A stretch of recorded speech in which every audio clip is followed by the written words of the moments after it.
빨리 지금 부산으로 도망가라고. 제주도도 부산이든 그 얘기를 해준 걸 기억하는 거예요. 그걸 알고 아까 말했지만 이제 이 요주부에 있는 김현성 등이 진짜 대판 싸운 게 그걸 알고 이 미친놈들이 응? 완전히 대판 싸운 게 그걸 알고 미국한테 엄청 대판 싸워서 항의를 한 거예요. 그러면서 결국은 뭐냐 절대 500만 대군 중 다 한 명도 북질 않을 거다 이 새끼야. 니들이 전쟁 일으키면 그러니까 질려버린 거예요. 그래가지고 미국이 자기들이 먼저 선제 핵무기 가는 걸 포기했습니다. 근데 왜 이런 일이 발생했냐고. 한글 킹 제임스 형이 나오는 걸 이 마귀가 이렇게 두려워하는 거예요. 없애버리는 거예요, 핵무기로. 그러니까 마귀가 얼마나 강교한지. 이 새끼가 미국 쪽에서 공격하는 걸 포기해버리니까 어떻게 북한을 이번에 사주라는 거예요. 북한. 김일성을 충동하는 거예요. 그래서 김일성이 뭐랄까, 갑자기, 김일성이가 언제 죽었어요, 여러분? 1994년도 그때 죽은 거예요. 근데 그 직전에 뭐 했냐, 우리, 같이 잘 살아봅시다. 평화통일 해봅시다. 유엔선 대통령 와서 같이 협상합시다. 대신에 김정일이 보니까. 근데 나중에 알아보니까 뭐 어떤 충격적인 증언이 있냐면, 당시 북한에 핵무기가 2발 있었다는 거예요. 어떻게 있었냐면 러시아가 당시 붕괴해가지고 소련이 붕괴해가지고 구소련이었죠. 핵이 막 남아 도는 막 핵이 막 흘러나오는 거예요 그냥. 그때 몰래 사온 핵이 2발 있었고 그거를 쏠 준비를 하고 있었다 이겁니다. 그래서 만약에 김현수 대통령이 가면은 인질로 잡히고 서울에 대신에 안전을 보장한다고 치고 서울에 보낸 김정일이 어떻게 됩니까? 핵 맞고 뒤지는 거예요 그냥. 그런 계획을 세웠다가 갑자기 둘만 있을 때 그 직전에 김정일이랑 김일성이랑 2명 있을 때 갑자기 꽝 소리 들리더니 뭐 그때는 변명하기는 뭐 재떨이 던졌다라도 하든 근데 아는 사람은 다 알아요. 그때 김정일이 전담 의사들이 있어요. 김정일이가 문제 생기면 바로 치료하겠는 그 의사들이 헬기로 급하게 공수했는데 그 헬기를 또 대공포로 쏴서 죽였다는 얘기가 아주 유명한 사건이에요. 그걸로 우리나라의 94년도 핵전쟁 위기가 사라지는 거예요. 하나님의 역사입니다. 하나님의 보호하십니다. 근데 제가 이걸 왜 놀리냐, 이 가장 충격적인 사실이 뭐냐면, 이걸 94년도에 제가 몰랐던 거예요. 몇 년 후에나 안 거예요. 몇 년 후에나. 그것도 몇 년 후에 이걸 어떻게 알았냐면, 당시 위기가 있었다라는 걸 알고 조사하면서 하나씩 알게 된 거예요. 그때 국정원 다니던 국정원 고위직이던 사람도 아까 그 재떨이 던지는데 꽝소리 했다. 그것도 국정원 그 고위직 얘기해 주는 거예요.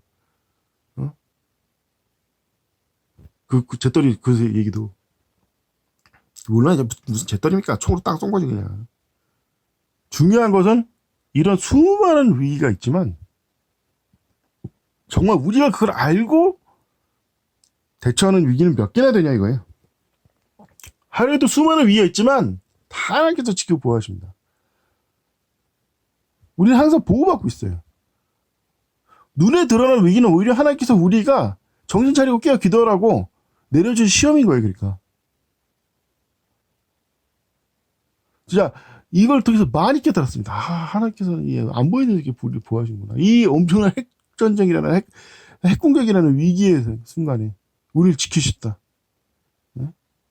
핵이 당시에 김일성이 핵을 쐈으면 어디 떨어지면 여의도에 떨어질 거예요. 가장 여의도가 핵심 시스템이다. 그 주요기로 뭐 국회도 있고 뭐 금융 시스템도 있고 막 다 있어가지고. 근데 성경을 번역하는 것이 바로 여의도 바로 옆에 있는 거예요. 싹 딱 핵에 의해서 몰살할 거예요. 하나님께서 보호하시는 거예요. 이런 하나님의 은혜, 하나님의 보살핌. 근데 하나님께서 제일 가장 아까 말한 대로 근데 기도할 기회조차 안 주실 거예요. 왜? 이런 일이 있으니까 기도하라고 알려줬자 사람들이 알지도 못할 거니까 이해를 못하니까. 그러니까 하나님께서 우리가 기도를 해서 하나님께서 우리를 지켜주신 게 아니에요. 우리를 지켜주고 싶어서 기도하게 인도하는 것도 있지만 보이지 않는 곳에서 수없이 하나님께서 우리를 보호하신 겁니다. 들을 긴 전에 들을지어다. 귀가 있는 사람은 나중에 하나님께서 알려주신 거고. 그래서 성경에서 뭐라고 되어 있습니까? 이를 숨기는 것은 하나님의 영예고 이를 밝히는 것은 왕의 영예라고 되어 있어요. 왕의 영예. 왕 같은 제자죠. 그리스도인들은 하나님의 이런 사역을 찾아내야 되는 거예요. 얼마나 하나님께서 위대한 분이고 우리가 감사하게 뭔지를 찾아내야 되는 거예요. 지금 수없는 그래서 그때 이유를 하나님께 수없는 것을 가르쳐줬습니다. 이게 얼마나 이 세상이 험한 세상이고 위험한 세상이고 하나님께서 보호하시는지. 요즘 우크라이나 전쟁 보면서 많이 깨닫어요. 야, 하나님께서 박정희를 죽였기 왕정이지. 안 죽였으면 우리나라가 우크라이나 꼴 좀 됐을 거 아니야. 이 마귀 친일파. 응? 이 우크라이나 젤렌스키 이 마귀들인 새끼 나치인데 왜 나치냐?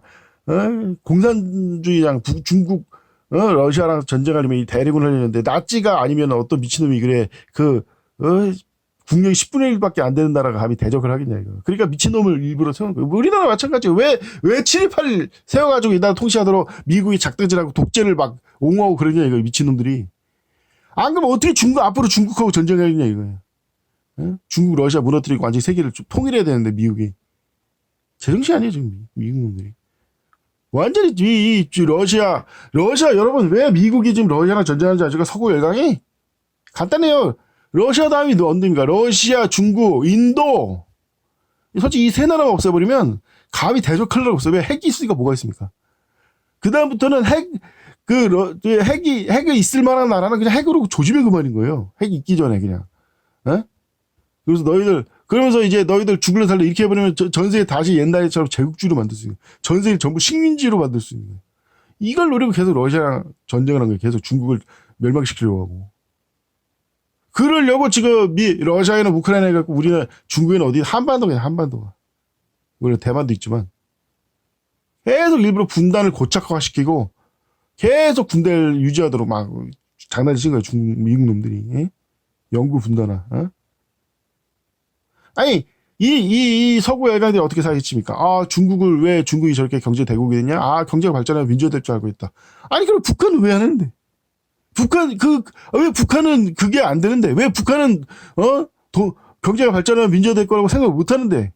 아예 굶겨주려고 완전히 봉쇄버렸는데, 그러면. 사기를 쳐도 어떻게, 응? 처음부터 그러니까 애초에 중국이 뭐 민주화될 거 다 개소리인 거예요. 북한은 왜 그러면 저렇게, 독재국가를 안겨주는데? 경제개발을 기회를 주면 되지, 북한도.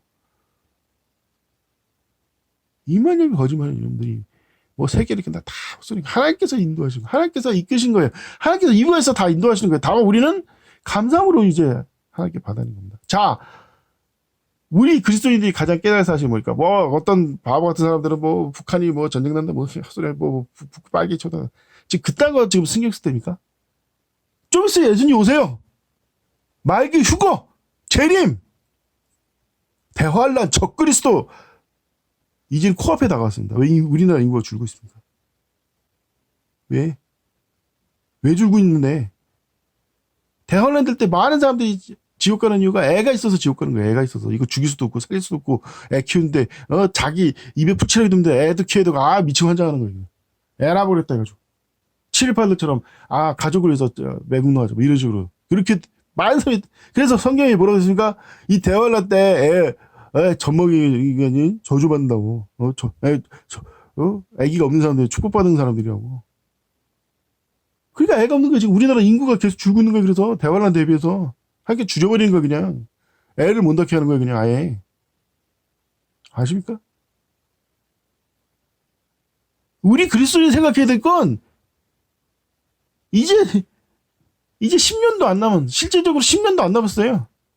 이 세상에 구차한 상을 염려할 게 없어요. 북한이 쳐들어간다, 전쟁 난다. 좀 있으면 몇 년 안에 예수님 만날 텐데, 길어야. 어떻게 하면 떳떳하고 자랑스럽게 열심히 주님을 위해서 헌신하고, 신실하게 살다가 올라가냐. 이게 중요한 거예요. 특히 핵심이 세계 선교! 세계 복음화! 이미 하나님께서 역사하고, 왜 한류가 세계를 휩쓸겠습니까? 왜? 여러분 아십니까? 한류 보고 깜짝 놀란 거예요. 한류가, 희한하게 한류, 특히 드라마에 보면 꼭 두 가지를 비하해요. 예? 첫째가 뭘 비합니까? 예? 꼭 한국 사람들이 한국을 비하해요. 한국의 이지매, 한국의 폭력적인 군대 문화. 그 다음에 꼭 한국의 기독교를 비하해요. 예? 그런데 희한하게 한국을 비할수록 한국 대단하다. 한국 훌륭한 나라다. 한국 정말 이렇게 남다르구나. 이렇게 사람들이 칭찬하는 거예요. 이상하다. 우리는 한국을 까는 것밖에 안 했는데. 예? 한국에 왕따 시켜가지고 한국은 이게 왕따 오징어 게임 전 세계에 있었을 때 북한이 뭐라고 했는지 아시고, 북한에서. 봐라고! 이게 남조선의 실체라고! 어? 이제 개되지도 못한 삶을 살고 있다. 이 남조선 이민들 보라고. 이 북한 사람들 감사한 줄 알라고.